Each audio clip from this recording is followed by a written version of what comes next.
বুধবার আন্তর্জাতিক পয়লা মে দিবস উপলক্ষে ময়নাগুড়ি ১ নম্বর ব্লক তৃণমূল কংগ্রেস কার্যালয়ের ইন্দিরা ভবনে যথাযোগ্য মর্যাদার সাথে মে দিবস পালন করা হয়। এদিন এই ইন্দিরা ভবনে শ্রমজীবী এবং বিভিন্ন শ্রমিক সংগঠনের সদস্যরা এখানে উপস্থিত হয়ে এই দিনটি পালন করা হয় যথাযথ মর্যাদার সাথে। সেই সঙ্গে বিভিন্ন সংগঠনের দলীয় পতাকা উত্তোলন করা হয় বলে জানান ময়নাগুড়ি ১ নম্বর ব্লক তৃণমূল কংগ্রেসের পক্ষে ঝুলন সান্যাল।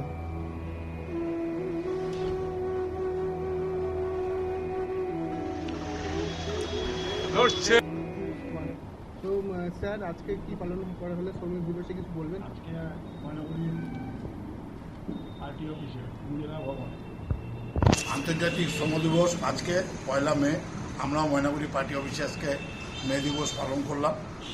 সমস্ত ময়নাগুড়ির যত শ্রমজীবী মানুষ ছিল বিভিন্ন অ্যাঙ্গেলে, ট্যাক্সি স্ট্যান্ড থেকে শুরু করে bus stand, mini bus stand, truck এবং আমাদের যারা সবসময় যারা কাজ করে তারাও আজকে আসলো এখানে এসে শ্রম দিবস পালন করে।